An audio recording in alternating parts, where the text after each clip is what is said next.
All right, so question 10 asks us what factors affect the size of oxygen deficit and EPOC, which is excess post-oxygen consumption. One of the biggest factors that affect these two situations is training intensity. So if an individual were to get on a treadmill for about 6 minutes at a set intensity of 2 miles per hour, their body is mainly going to be focused on the anaerobic systems, ATP, PCR, and the glycolytic systems to resynthesize ATP to allow for continued muscle contraction. While those two systems are doing that, the aerobic systems, the electron transport chain and Krebs cycle, are working to gather resources and prepare to take over the bulk of the work for ATP resynthesis for extended periods of time past that 2 to 3 minute mark.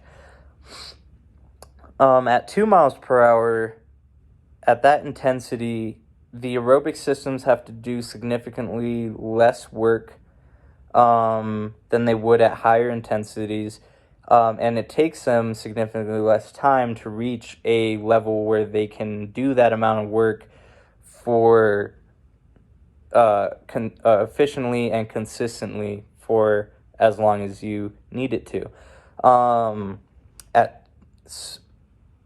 So since that time for the aerobic systems to essentially warm up is increased, the gap for how much oxygen we need to sustain activity and how much we are producing or we are consuming and working through our bodies is there's a disparity there, and that disparity increases as intensity increases because it takes longer for the aerobic systems to warm up, but the anaerobic systems do not work any longer than they normally do. They only work for that 2 to 3 minute time span, and then they start not working, and that gap between how much oxygen we need and how much we're getting is increased.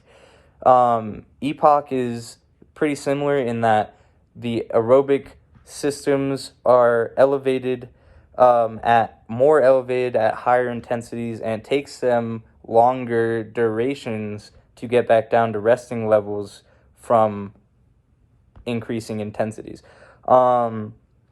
In that time, the anaerobic systems are working to replenish themselves to get ready to work again.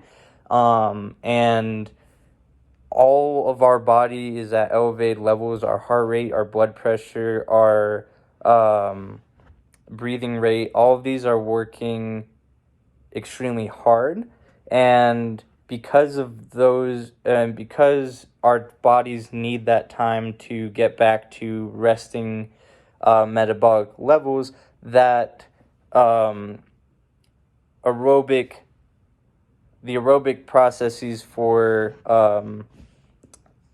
resynthesizing ATP are going to take a long time to get back to resting levels as well.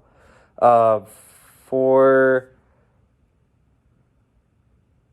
another factor that also that affects these two things is fitness level. So a less fit person is going to take a longer amount of time for their aerobic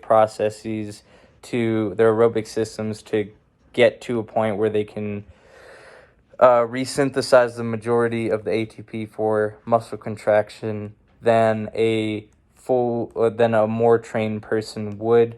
It's just that a more trained person, their body has been through these situations before. It has adapted to these situations and has gotten more efficient at getting the aerobic metabolic systems to a point where they can take care of the majority of ATP resynthesis in a quicker time span, so that deficit becomes smaller.